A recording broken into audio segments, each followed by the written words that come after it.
Last night on Periscope, somebody was asking me about how to do a job interview. I didn't give you this advice, but it's good advice. One way to get a job is to just do it without getting paid. You know, if let's say you're working at your corporate job and you're doing your regular job, but the job you want is some other job, a better job, just start doing it. Do your own job, and weekends, nights, spare time, whatever, just start doing the other job. Because you're going to be the obvious person to be promoted into it if you're already doing it, at least a little bit. So I have nothing but the utmost respect for people who start their job before they start their job.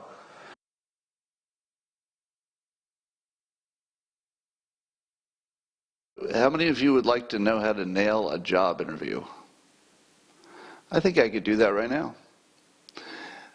So here's my advice for a job interview. First of all, there's nothing better than just being the most prepared person. So obviously, if you've got a good talent stack, etc., that's the best thing you can do. The next thing is you want to show that you have a commitment to learning, because the best employees are the ones that are going to learn and going to take on new stuff. So you want to project the thought that you're a learning machine. You've learned a lot of things. You want to learn new things. You want to learn everything there is. So when you talk about your desire to learn new things, your employer just lights up. It's like, oh, okay, I guess somebody will be able to really fill in a lot of things. Obvious promotion. So learning is just a key.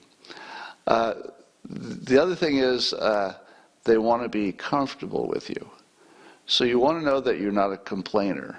So you don't want to say something like, when he says, why'd you leave your last job? The last thing you want to do is to say that your boss was a bad boss. Never say that. Never throw your old company under the bus if you're trying to get a job at a new company, because they would quite rightly say, that's the way you're going to talk about me when you leave. All right? So you want to always put the best possible spin on your last employer. So that's important. You also want to make sure that you've presented to them what's in it for them. So you're not there for them to just ask you questions. You're there to present a proposition. That hiring you is better than hiring the other people. So you've got to make a direct proposition what you can bring them. And it has to be direct. So one of the things you could say is, look, I have all the qualifications for this job, but I've looked into your company a little bit, and I see you also have a little weakness over here. That's something I can do, because I have those skills as well. So if you hire me, you get a twofer. I'll do the job, and I'll be good at it. I have all the qualifications you're looking. Probably 100 other guys have them too. But the other thing I'm going to bring you is I can do this other thing. So if you can find somebody else who can do these two things, good luck. So that's where your talent stack helps. But more specifically, you want to give them a concrete proposition of what your extra is, because the other people won't do that. The other people will just answer questions, maybe ask a few, but they're not going to be selling themselves. So you don't want to be selling yourself too much. But if you're saying, you get me plus these extra benefits, and that might be valuable to you, then you've told your employer what's in it for them. So you want to show that you're agreeable, you're easy to work with, and by the way, sometimes I say that directly. Actually, almost all the time I say this directly. When I get into a business arrangement with anybody for anything, I generally tell them directly and up front that it's my philosophy to give extra, because it is. So, if I have a job description, I would tell my boss, look, I'm not about the sticking to the job description. I'm going to do what needs to get done. So, you don't hire somebody who's just going to slavishly do the job description. I'll do that too. But I'm going to do what needs to get done. I'm an adult. And so you want to sell yourself as somebody who's bigger than the job, but not so big that you will want the boss's job. You don't want to threaten the boss's job. That's not good. But you want to look like you're so helpful that you're going to be the easiest person to work with.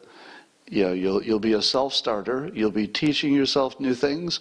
You'll be volunteering to fill in places that nobody even knew needed to be filled in. So it's all about presenting the extra.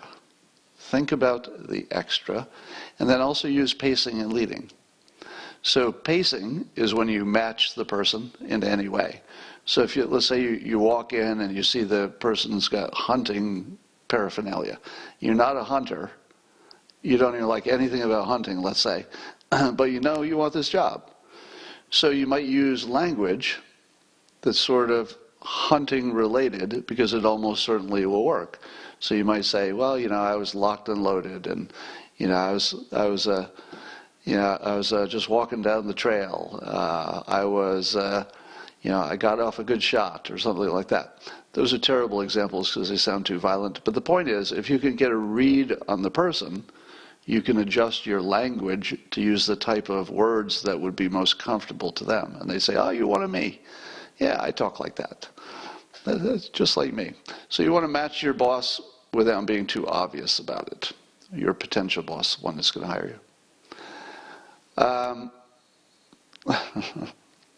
Somebody says, psychological manipulation. Is it? You know, let's put yourself in the boss's position. Put yourself in the boss's position, and I come in for the interview. It's, you know, not me, the cartoonist. I'm just coming in for a job. And I do everything I just recommended. What would be your opinion of me if I did everything I recommended and you knew that I was doing it for the purpose of getting the job? You knew that I was manipulating the situation to get the job. What would you think of me? Well, if you're smart, you'd say, how well am I doing it? Because if I'm manipulating him and I'm doing it well, meaning that I have legitimately offered a value proposition, I've explained it well, I haven't made a mistake, I hire that guy. Do I care that he's putting on a show? No, that's why I invited him here. I invited him here to put on a show. That's why you're here. So if I put on a show, and he knows I'm putting on a show, and he knows it's part of the theater and the psychological manipulation of it, but I'm completely transparent, there's nothing tricky going on, I'm putting on a show. That's why we're here. And I do it well, I got the job. So, that is what I recommend. Match your potential boss's breathing, posture, sit up straight, use your body language, take up space, etc. All right. What are your best questions to ask them? Oh, that's a good question to ask me, actually. First of all, you should always ask them questions. You should have some prepared. And it should be a question that shows some insight about their company. That's the best question. You don't want to ask a selfish question, such as, and what kind of cubicle would I have? Would I have a view? Those are not the good ones. The good questions are such things such as, I've noticed that your industry is starting to move in this direction. But if you do, does that put you in direct competition with Amazon? And how are you going to handle that? You ask a question like that, you got the job, right? Because people just don't think strategically about what they're doing. Now that was sort of a big picture one. It might have been a smaller question. You could say, you know, I noticed that your production's almost at capacity, and business is good. What do you think is going to happen when you're at capacity at this plant? Because that shows you're thinking ahead and you're looking at the big picture and stuff. So the question is not about getting the answer. The question is a way to show that you can ask a damn good question. All right? If you can ask a damn good question, that's very impressive. It's one of the most impressive things you could possibly do, is ask a good question. That really stands out, because it doesn't happen a lot.